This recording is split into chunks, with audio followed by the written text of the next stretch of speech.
तुमने जो बेलपत्र चढ़ाया तो वो प्रसाद बना कि नहीं बना? बन गया ना। अब प्रसाद बन गया तो उस बेलपत्र को उठाकर लाकर खाना और खाकर अपनी औषधि के रूप में उसको स्वीकार करना। उसके बाद इस शरीर में चाहे शुगर हो, चाहे बीपी हो, चाहे ब्लड प्रेशर किसी भी रूप में हो, चाहे किडनी, लीवर कुछ भी डैमेज हो रहा हो, डायलिसिस चल रहा हो, अब एक बार बाबा को चढ़ाकर उससे विनती कर कर तो लाओ कि हे शंभु, ये तेरे बल पर लेकर जा रहा हूं। मैंने सुना है तुझ पर जो चढ़ता है वो प्रसाद बन जाता है, और ये त्रिगुणाकार बेलपत्र को मैं लेकर जा रहा हूं, मैं खाऊं और बाबा इतनी कृपा कर देना कि ये औषधि का काम कर दे और मेरी बीमारियां समाप्त कर दे। ये शिव से कहो।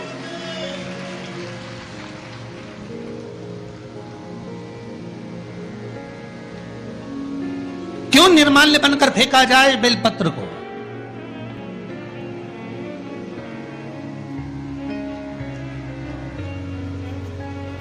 इस बेलपत्र के मूल तत्व को जिस दिन जानोगे, बैसाखी शिवरात्रि शिव महापुराण की कथा चल रही है रतलाम के पावन प्रांगण में, और लाखों लाखों लोग कथा को श्रवण कर रहे हैं। कल जितने लोग आए थे उससे 2 गुना लोग आए हैं। टेंट एक्स्ट्रा लगाया है, बता रहे थे कल 9 बीघा में टेंट लगा था, आज 18 बीघा में टेंट लगाया है तो भी जगह नहीं है बैठने के लिए, लोग खड़े होकर कथा सुन रहे हैं।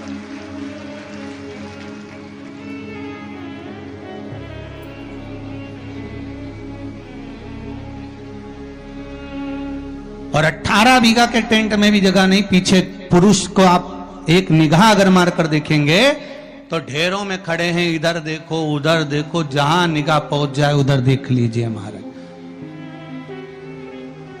लाखों लाखों लोग इस कथा को सुन रहे हैं। एक नियम बना लो बैसाख महीने से कि शंकर भगवान पर जो बेलपत्र चढ़ी है वो औषधि का काम करती है। शिव पर चढ़ी हुई बेलपत्र मंदिर में क्यों छोड़ें? क्यों नदी में हम इसको विसर्जन करें? क्यों नदी में छोड़ें हम इसको?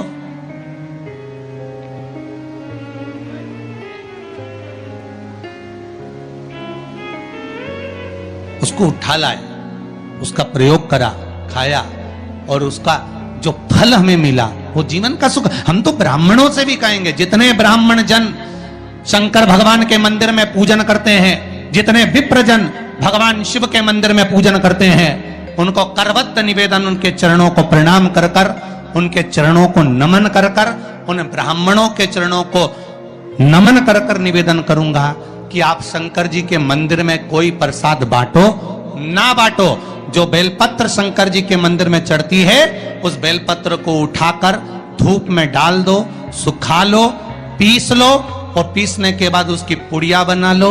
उस पुड़िया को प्रसाद के रूप में देना चालू कर दो कि ये खाना चालू करो। किडनी, लीवर, शुगर, बीपी सब धीरे धीरे धीरे धीरे समाप्त होने लगेगा। तुम करो तो। वो बेलपत्र ना तो किसी नदी में विसर्जन करने की जरूरत है और ना कहीं फेंकने की जरूरत है।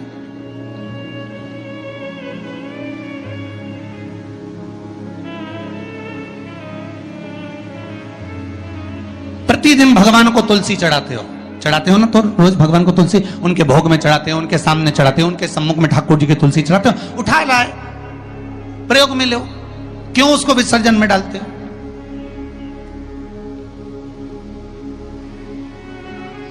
जो विसर्जन के लायक है उसका विसर्जन करो, और विसर्जन भी कहां करो?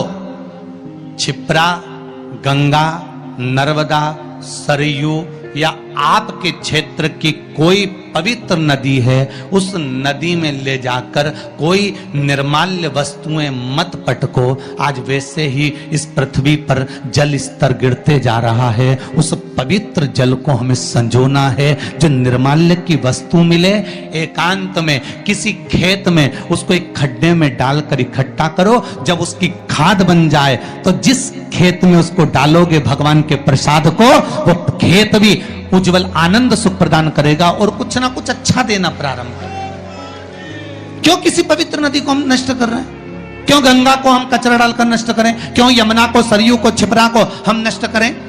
हम उसको शुद्ध बनाने का प्रयास करें, हम उसको निर्मल बनाने का प्रयास करें। अपने गांव में, नगर में जो तालाब, जो बावड़ी, जो कुएं हैं, उनको हम निर्मल बनाने का प्रयास करें, शुद्ध बनाइए। किस किस के घर में तुलसी का पौधा है? सबके यहां है? रख लो।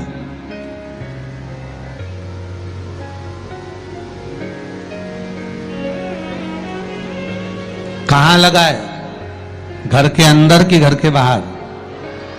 घर के बाहर। ठीक है। दिया लगाते हो? अच्छा। कौन है वो जिस तुलसी मैया को दिया लगाते हो? कौन है वो? बोलते तो जाओ जरा जल्दी जल्दी। माता है। घर में जो सास है वो कौन है? वो भी बोलो तो, जम के बोलो जरा। माता है। बैसाख का महीना चल रहा है, बहुत जोरदार गर्मी पड़ रही है, बहुत जोरदार गर्मी, खूब जोर की। तुम्हारी सास की कुर्सी घर के बाहर लगा दो।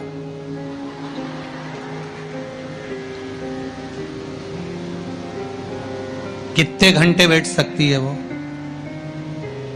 बोलो जरा, जम के बोलते जाओ। यहां विश्वास की कथा चल रही है, भाव और श्रद्धा की कथा चल रही है। कितने घंटे बैठेगी वो? अरे 1 घंटा भी जाने दे रही जी हो।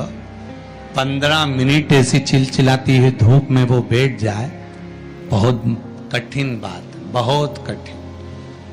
तुम्हारे घर के दरवाजे पर तुलसी का क्यारा है, तुम उसको दिया लगाती हो, माता कहती हो, पूछती हो, पूजती हो। तुमने तुलसा महारानी से कहा, माँ बैसाख की गर्मी पड़ रही है, तेरे को गर्मी लग रही होगी, चल थोड़ी देर में तुझे अपने कक्ष में लेकर चलती हूँ, थोड़ी छांव में रख देती हूँ, तेरे ऊपर एक छत्र लगा देती हूँ, थोड़ा सा एक ब्लाउज का टुकड़ा पड़ा हुआ है, पीस पड़ा हुआ है, उसको मैं तेरे ऊपर डाल देती हूँ, जिससे तुझे गर्मी कम लगेगी। कभी विचार किया? पिनाया है सबने? ए झूठे लियो पाटीदार, ये गाड़ी लगाओ जरा, सबका घर चला। देख के तो आए कित्तों के घर में पिनाया है? अरे देखा देखी में काम बिगड़ जाता है। एक बार कक्षा 8वीं का पेपर था, बच्चों के लिए एग्जाम में लिखने को आ गया, दिल्ली की सबसे बड़ी मीनार का नाम लिखो।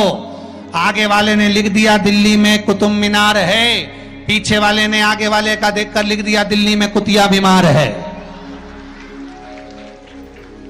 जितने बैठे हैं उसमें से 50, 100, 200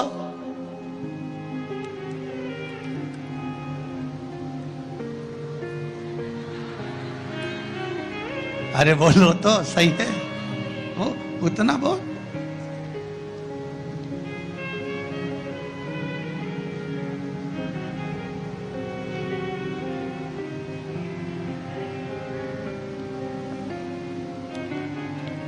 ये तो आपकी चित्तवृत्ति में आपको थोड़ा सा वो कहते हैं ना, एक पत्नी अपने पति के पांव छूती है, एक पत्नी अपने पति को प्रणाम करती है, और बाकी की जितनियों से पूछा गया क्या सब पांव छूती है? हाँ, तुरंत तैयार। अरे गुरुजी आओ, ये तो उसी में कहा लोग।